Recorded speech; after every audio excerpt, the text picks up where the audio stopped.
बिन बाप की बेटी को मिला बाप जैसा पढ़ाने वाला ससुर। 36 साल का नरेश अपने परिवार के साथ खुशहाल जिंदगी जी रहा था। उसकी 3 बेटियां थीं। ऐसे ही एक शाम नरेश काम से आ रहा होता है और एक कार एक्सीडेंट में उसकी मौत हो जाती है। उसकी मौत के बाद सारी जिम्मेदारी आशा पर आ जाती है और वो नौकरी करने लगती है, जिस वजह से नेहा स्कूल नहीं जा पाती और वो घर के साथ अपनी दोनों छोटी बहन को भी संभालती है। ऐसे ही एक दिन, माँ तुम आ गई। जब से पापा की मौत हुई है तुम काम पर चली जाती हो, घर में कोई नहीं रहता। घर संभालूं, अपनी बहन को संभालूं या स्कूल? अभी सुमन और रेखा सिर्फ 4 और 7 साल की हैं, इसलिए मैंने सोच लिया है कि मैं स्कूल नहीं जाऊंगी। माफ कर दे बेटा, मेरी वजह से तेरे ऊपर इतनी कम उम्र में 2 बहनों की जिम्मेदारी आ गई। इतना बोलकर आशा अपनी बेटी को गले से लगा लेती है। समय गुजरता है और नेहा 25 साल की हो जाती है और आज नेहा अपनी बहन सुमन के साथ उसके स्कूल उसका रिजल्ट और सर्टिफिकेट लेने जाती है, जहां वो बच्चों के साथ उनके पिता को देखते हैं। अरे मैडम, मेरी बेटी तो है ही बहुत होशियार। 10वीं के बाद वो साइंस लेगी। वेरी गुड बेटा, इसी तरह अपने पिता का नाम रोशन करो। दीदी, मैंने भी 12वीं पास कर ली है, अब तो मैं कॉलेज जाऊंगी। नेहा सुमन के साथ घर आने लगती है और रास्ते में वो देखती है कि किस तरह सभी के पिता अपने बच्चों को प्यार कर रहे हैं, उन्हें चीजें दिला रहे हैं। ये सब देख नेहा खुद से बोलती है, पापा कितने अच्छे होते हैं, अपने बच्चों से कितना प्यार करते हैं। अगर मेरे पापा जिंदा होते तो आज मेरे बदले वह सुमन के साथ उसका रिजल्ट लेने आते। हमारे पापा भी इसी तरह से हमें प्यार करते। दूसरे के पापा को देखकर नेहा को अपने पापा की याद आती है और वो उदास घर आती है। इसी तरह 2 दिन बीत जाते हैं और एक दिन नेहा किसी काम से अपनी पड़ोस की भाभी के घर जाती है, जहां उसके भैया आकर अपनी बीवी से कहते हैं, तुम्हारी तबीयत ठीक नहीं है, गुड़िया को आज मैं ट्यूशन छोड़ाऊंगा। क्यों गुड़िया, आज पापा के साथ बाइक पर जाएगी ना? भाभी, गुड़िया कितनी खुश नसीब है जो उन्हें इतने अच्छे पापा मिले। काश कि मेरे पापा भी जिंदा होते तो मैं भी पढ़ लिख पाती। नेहा, मैं तुम्हारा दुख समझ सकती हूँ। नेहा की भाभी नेहा को दिलासा देती है, पर नेहा को आज अपने पिता की बहुत याद आती है और वो घर जाकर अपने पिता की फोटो से बात करती है। पापा, आज मुझे आपकी बहुत याद आ रही है, काश कि आप हमारे साथ होते। दीदी, जैसे तुम्हें पापा की याद आती है वैसे ही मुझे भी पापा की बहुत याद आती है। जब मैं स्कूल में सभी के पापा आते हैं तो मैं भी पापा को बहुत मिस करती हूँ। इतना बोलती तीनों बहनें एक दूसरे को पकड़कर रोने लगती हैं। समय गुजरता है और एक दिन जब आशा अपनी तीनों बेटियों के साथ बैठकर खाना खा रही होती है तो उन्हें बाहर से चीखने चिल्लाने की आवाज आती है। अब आशा अपनी तीनों बेटी के साथ बाहर जाती है, जहां वो देखती है कि गोपाल नाम का एक व्यक्ति अपने बेटे और बीवी पर चिल्ला रहा है। अरे अपनी बीवी को समझा, पढ़ाई लिखाई का भूत अपने सिर से निकाल दे। इतना ही पढ़ने लिखने का शौक था तो अपनी माँ बहन से कहती ना। पापा शांत हो जाओ, सब देख रहे हैं। क्या हुआ गोपाल भैया, आप अपनी बहू, बेटे और बीवी पर इतना नाराज क्यों हो रहे हैं? आशा बहन, तुम ही बताओ, हमने क्या बहू को पढ़ाने का ठेका ले रखा है? अरे बहू का काम होता है घर गृहस्थी संभालना, पर इसे देखो, कहता है मैंने जुबान दी है अपनी बीवी को पढ़ाने की। अब तुम बताओ, मेरी बहू स्कूल जाएगी इस उम्र में और छोटे छोटे बच्चों के साथ पढ़ाई करेगी? हाँ?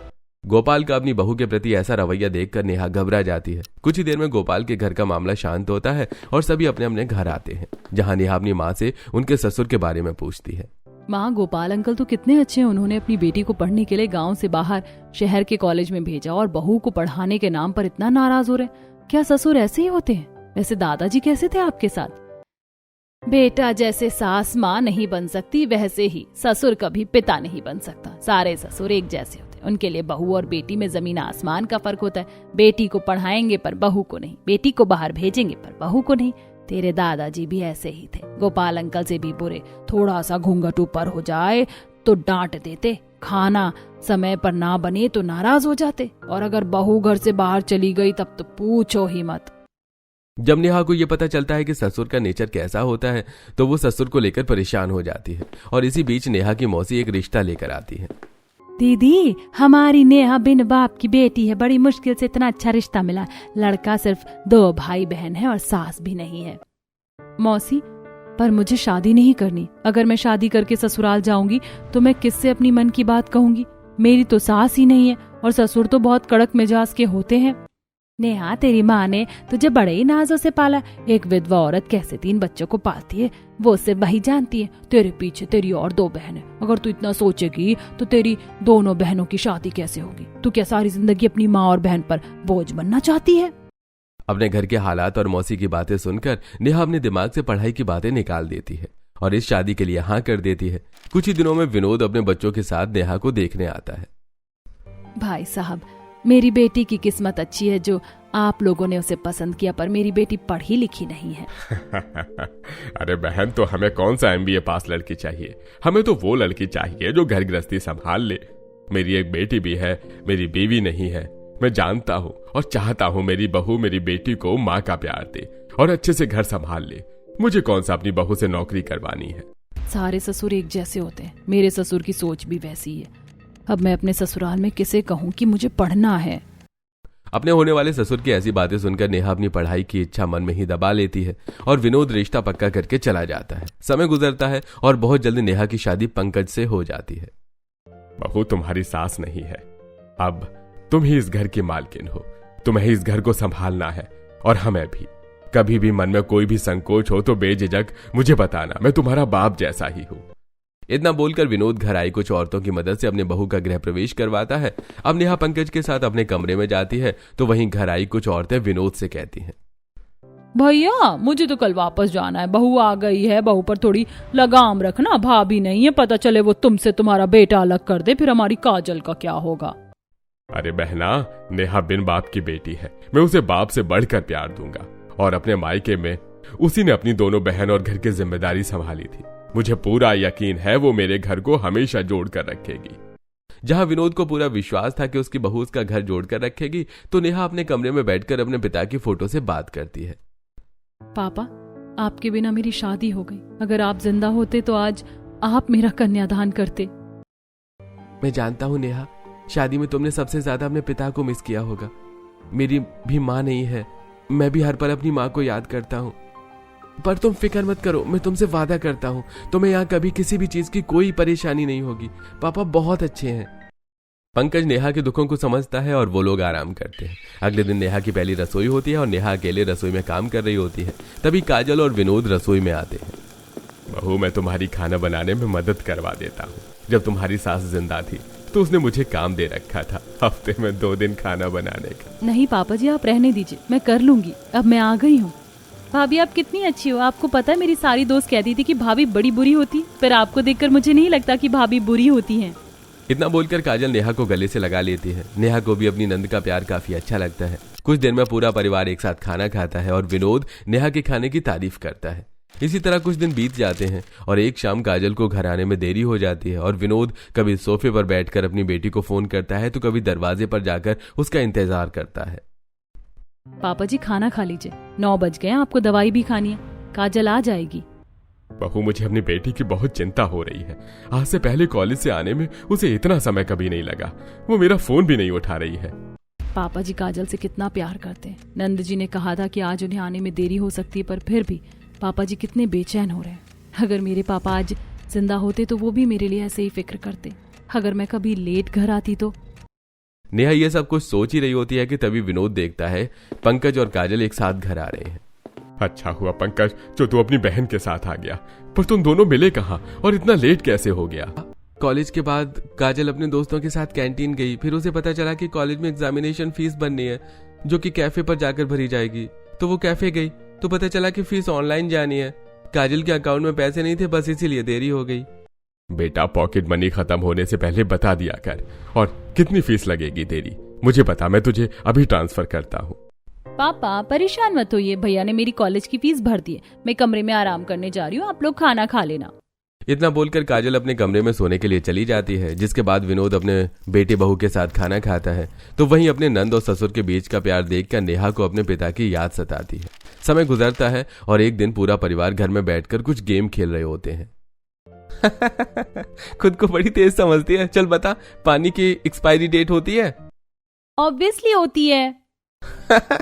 देख लो पापा, ये पढ़ रही है आपकी बेटी। अरे तू तो सारे सवाल बस मेरी बेटी से ही पूछ रहा है, कुछ बहू से भी पूछ ले। बहू तुम ही बताओ। पापा जी भला पानी की एक्सपायरी डेट? क्या पापा, आप भी ना नेहा से क्या पूछ रहे हैं? वो पढ़ी लिखी थोड़ी ना है जो मेरे सवालों का जवाब देगी। और तू कॉलेज जाने वाली लड़की, एक्सपायरी डेट बोतल की होती है, पानी की नहीं, समझी? अपने पति की बात सुनकर नेहा चुप हो जाती है, पर नेहा के चेहरे की उदासी विनोद देख लेता है। इसी तरह कुछ दिन बीत जाते हैं और एक दिन जब नेहा अपनी नंद का कमरा ठीक कर रही होती है तो वो काजल की कुछ किताबें हाथ में लेकर उन्हें पढ़ने की कोशिश करती है। काजल की तो सारी किताबें इंग्लिश में है और मैं इन्हें पढ़ भी नहीं पा रही हूँ। जब मैं स्कूल जाती थी तो मैं कितनी तेज थी पढ़ाई में, पर अब तो मेरी शादी हो गई, अब मैं कहाँ से पढ़ पाऊंगी। भला बिन बाप की बेटी को कौन पढ़ा सकता है।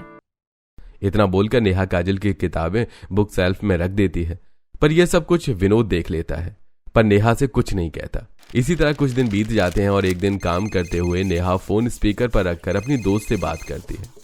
नेहा, तुझे पता है आज मैं बहुत खुश हूँ, मेरी सास बहुत अच्छी है। मैंने जब अपनी सास से ये कहा कि मुझे आगे पढ़ाई करनी तो तू यकीन नहीं करेगी, उन्होंने एक बार में ही हाँ कर दिया और खुद जाकर मेरा कॉलेज में एडमिशन करवा दिया। कॉलेज जाने की परमिशन तो मेरी माँ ने भी मुझे नहीं दी थी। ये तो बहुत अच्छी बात है, तेरी सास तो तेरी सहेली है, तू तो अपनी सारी बात अपनी सास को बताती होगी, पर मेरी तो सास ही नहीं है। अगर आज मेरी सास जिंदा होती तो शायद डरते ही हुई, पर एक बार तो मैं अपनी सास से कही पाती कि मुझे भी आगे पढ़ाई करनी है। रसोई के बाहर खड़ा विनोद ये सब सुन लेता है और नेहा के फोन रखते ही विनोद अंदर आता है। पापा जी, आपको कुछ चाहिए था? नहीं बहू, मुझे तुझसे कुछ नहीं चाहिए, पर शायद तुझे मुझसे बहुत कुछ चाहिए, पर क्योंकि तेरी सास नहीं है इसलिए तू मुझे बोलने से डरती है। शायद तू भूल गई कि मैंने तुझे अपनी बेटी कहा था। बहू, मैंने सिर्फ कहा नहीं था, बल्कि तू मेरी बेटी ही है। काजल और तुझ में मैंने कभी कोई फर्क नहीं किया। अगर तूने मुझे कहा होता कि तुझे आगे पढ़ाई करनी है तो अब तक मैं तेरा दाखिला भी करवा चुका होता। बहू, हम कल ही स्कूल जाएंगे और तेरी आगे की पढ़ाई शुरू करवाएंगे। नेहा को विनोद की बातों पर विश्वास नहीं होता और विनोद इतना बोलकर बाहर चला जाता है। नेहा सारा काम खत्म करने अपने कमरे में जाती है और अपने पिता की फोटो से बात करती है। पापा, क्या ससुर भी पिता जैसे हो सकते हैं? मुझे यकीन नहीं हो रहा। पापा जी ने मुझे खुद आगे पढ़ने के लिए बोला, वो कल मुझे स्कूल ले जाएंगे मेरा दाखिला करवाने। नेहा अपने ससुर की बात सुनकर काफी खुश होती है और अगली सुबह जब विनोद अपनी बहू को दाखिला के लिए ले जाता है तो पंकज और काजल काफी हैरान होते हैं। क्या नेहा आगे पढ़ना चाहती है? नेहा, तुम आगे पढ़ना चाहती हो, तुमने मुझे बताया क्यों नहीं? मैं तो हमेशा यही समझता था कि तुम्हारा पढ़ाई में इंटरेस्ट नहीं है, इसलिए तुम अनपढ़ हो। बहू कैसे तुझे बताएगी, तू तो उसका मजाक बना देता है। बहू, लेट हो रहा है, चलो। अब पंकज और काजल भी अपने पिता और भाभी के साथ स्कूल जाते हैं, जहां वो लोग प्रिंसिपल रूम में बैठकर नेहा के आगे की पढ़ाई के लिए डिस्कशन कर रहे होते हैं और दो लड़के प्रिंसिपल रूम के बाहर नेहा को देखकर बातें करती हैं। अरे, मुझे लगा ये मैं पढ़ाने के लिए स्कूल में आई हूँ, पर अब पता चला ये अपने पापा के साथ अपना एडमिशन करवाने के लिए आई है। अब हमारे साथ एक औरत बैठकर पढ़ाई करेगी। नेहा प्रिंसिपल रूम के बाहर खड़ी उन लड़कियों की बात सुन लेती है। कुछ ही देर में विनोद नेहा का एडमिशन करवाकर घर आता है और अगले दिन नेहा स्कूल नहीं जाती और जब विनोद अपनी बहू को घर के काम करता देखता है तो उससे कहता है, अरे बहू, तुम्हें तो आगे पढ़ाई करनी है, अपने सपने पूरे करने हैं, फिर तुम स्कूल क्यों नहीं गई और घर के काम क्यों कर रही हो? पापा जी, अगर मैं घर नहीं संभालूंगी तो कौन देखेगा? स्कूल के लिए लेट हो गई थी इसलिए नहीं जा पाई। कल से तुम्हें यह सब काम करने की जरूरत नहीं है, तुम स्कूल जाओगी। घर की सफाई के लिए मैं एक नौकरानी रखूंगा जैसे पहले रखा था। विनोद की डांट सुनकर नेहा कमरे में चली जाती है और अगले दिन भी स्कूल नहीं जाती और ये देख एक बार फिर विनोद और पंकज नेहा पर नाराज होते हैं। पापा ने बोला था ना तुमसे कि तुम स्कूल जाओगी, फिर आज भी तुम स्कूल क्यों नहीं गई? वो आज मेरी तबीयत ठीक नहीं है। बस बहू, बहाने बनाना बंद करो और मुझे सच सच बताओ, तुम स्कूल क्यों नहीं जाना चाहती? पापा जी, मैं 25 साल की हूँ, शादीशुदा हूँ।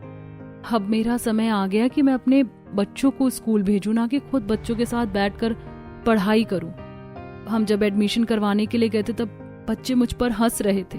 सोचिए जब मैं उनके साथ बैठकर पढ़ाई करूंगी तो मेरा कितना मजाक बनाएंगे। भाभी, पढ़ाई की कोई उम्र नहीं होती और आप इतनी सी बात पर इतनी दुखी हो रही थी। हम आपको स्कूल नहीं भेजेंगे बल्कि आपकी पढ़ाई भी ओपन से करवाएंगे। क्यों पापा? नेहा को कंफर्ट फील करवाने के लिए अब विनोद नेहा को ओपन से स्कूल करता है और 3-4 साल में ही वो 10वीं और 12वीं पास कर लेती है। बहू, तुम तो काफी अच्छे नंबरों से पास हुई हो। अब समय आ गया है जब तुम बाकी बच्चों की तरह कॉलेज जाओ। मैं कल ही जाऊंगा तुम्हारे कॉलेज में एडमिशन करवाने। अब अगले दिन पंकज और विनोद नेहा के एडमिशन की सारी तैयारी कर लेते हैं और सारे पेपर लेकर कॉलेज जाते हैं और नेहा का एडमिशन करवाते हैं। कुछ ही दिनों बाद नेहा अपने इंजीनियरिंग की पढ़ाई करने के लिए कॉलेज जाने के लिए तैयार होती है और अपनी बहू को साड़ी बिंदी सिंदूर में देख विनोद को नेहा के स्कूल वाली बात याद आती है और वो अपनी बहू से कहता है, बहू, तुम कॉलेज जा रही हो और कॉलेज में शायद रैगिंग बहुत होती है, इसलिए तुम बाकी नॉर्मल लड़कियों की तरह बनकर जाओ। सूट साड़ी पहनने की जरूरत नहीं है। कुंवारी लड़कियों की तरह जाओ जैसे तुम्हारी नंद कॉलेज जाया करती थी। पापा जी आप बहुत अच्छे हैं, हर कदम पर मेरा साथ देते हैं। नेहा बेटा, तू मेरी बहू नहीं, मेरी दूसरी बेटी है। अब जाकर कपड़े बदल। काजल, तू खड़ी खड़ी मुंह क्या देख रही है? अपनी भाभी को कोई अच्छी सी ड्रेस दे। कॉलेज में नेहा के कपड़ों को लेकर कोई उसका मजाक न बनाए, इसलिए विनोद नेहा को काजल की तरह बनकर रहने को कहता है और खुद अपनी बहू को कॉलेज छोड़कर घर आता है, जहां कॉलेज में कुछ बच्चे नेहा से कहते हैं, तुम क्या कोई छोटी बच्ची हो या तुम्हारे पापा को तुम पर ट्रस्ट नहीं जो तुम्हें कॉलेज में भी खुद छोड़ने के लिए आए हैं? वो मेरे पापा नहीं, मेरे ससुर हैं, और ये शहर मेरे लिए नया है, इसलिए वो सिर्फ मुझे कॉलेज दिखाने के लिए आए थे।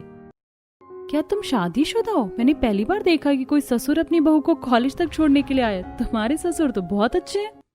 कॉलेज के बच्चों से अपने ससुर की तारीफ सुनकर नेहा को काफी अच्छा लगता है और वो क्लास में जाकर आराम से अपनी पढ़ाई करती है। समय गुजरता है और गुजरते समय के साथ विनोद अपनी बहू का काफी ख्याल रखता है और पढ़ाई में उसकी मदद करता है। और जब एग्जाम होते हैं और नेहा रात भर जागकर पढ़ाई करती है तो विनोद अपने हाथों से अपनी बहू के लिए कॉफी बनाकर लाता है। बहू, आराम से पढ़ाई करो, ज्यादा स्ट्रेस लेने की जरूरत नहीं है।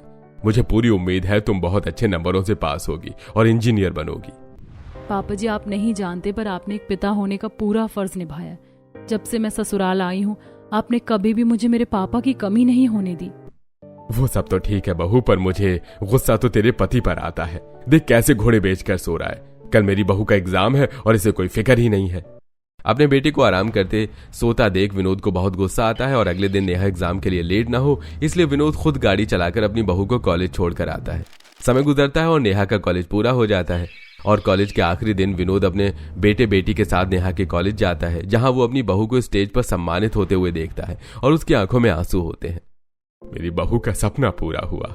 आज उसके पापा जहां भी होंगे अपनी बेटी को इस मुकाम पर देखकर बहुत खुश होंगे। आखिर आज उसे इंजीनियर की डिग्री मिल गई और उसे अपने सपनों के पंख मिल गए। कुछ ही देर में नेहा इंजीनियर की टोपी और हाथों में डिग्री लेकर अपने ससुर के पास आती है। विनोद के हाथों में नरेश की फोटो होती है। कुछ ही देर में कैमरामैन उनके पास आता है और वो पूरी फैमिली से कहता है, अंकल जी आपकी बेटी ने आपका नाम रोशन किया है, एक फैमिली फोटो तो बनती है, आप सब एक साथ हो जाइए। भैया वो उनके पापा नहीं ससुर जी हैं। नहीं भैया आपने सही कहा, ये मेरे पापा ही हैं। नेहा आज अपने ससुर को अपनी पिता का दर्जा देती है। ये सब देखकर विनोद अपने आंसुओं को रोक नहीं पाता, जिसके बाद नेहा अपनी पूरी फैमिली और अपने पिता की फोटो के साथ अपनी जिंदगी की सबसे अच्छी यादों को कैप्चर करती है और इस तरह विनोद अपनी बहू को इंजीनियर बनाकर एक मिसाल कायम करता है और ससुर को लेकर नेहा की सारी गलतफहमी दूर हो जाती है।